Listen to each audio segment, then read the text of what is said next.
they have been assigned to. That's why the prophet needs to constantly engage and participate in a community, because God always sends prophets to a community to identify with the pain and suffering of that community. They're called to be the voice of God to a nation, to a community. And so when you think about this prophet identifying himself to the sufferings and to the infirmities of that community, how important is it?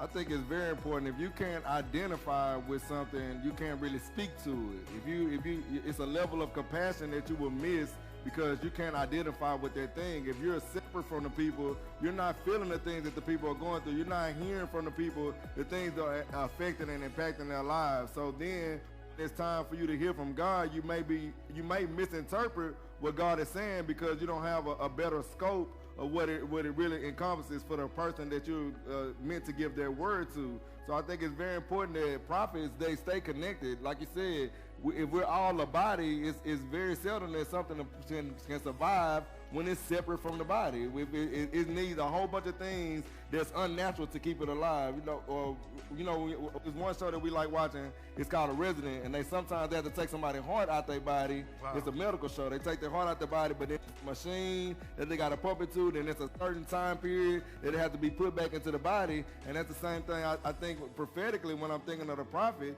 If you're disconnected from the body, then it's something else that's giving you sustenance. It's something else besides God that you're tapping into that's allowing you to think that you're still operating according to his agenda. Wow. But then even then, it's only a set time period that you need that until it's going to be very detrimental to you, that you need to get back and be connected back to the body. Because if you're not servicing the body, then how are you really speaking God's word? If God's word is meant to edify and correct and encourage the people, then how are you fulfilling that, or how are you correctly analyzing and then speaking it back out if you don't know the hearts and the yearnings of the people? Okay, and that's very powerful, Deacon Tony. So what you're definitely saying is you're going back to the fundamental law of prophecy. The purpose of prophecy is to edify people, to comfort them, to exhort them. Yes, sir. And it's to exhort the body, to comfort the body, to build the body. So when that prophet is not,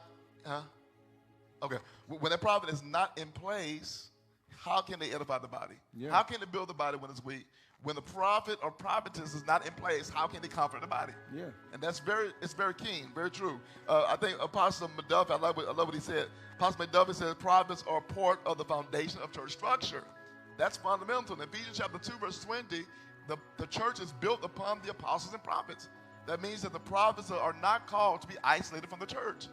They're called to be steadfast, stable, faithful, committed.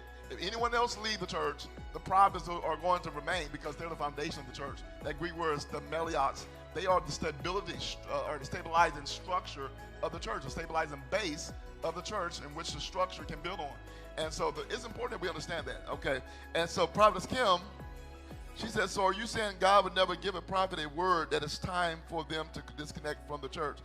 So I just answered, if they're part of that church as a foundational ministry, then no, the disconnect is not there for when it comes to a seasoned prophet. Now, if there's a prophet that's, they're still trying to find their way, they're still taking a journey, they're going to say their season is up, they're going to disconnect. But a true prophet is going to say, okay, I got to fulfill this assignment, but I will be back. For example, Samuel had a cycle.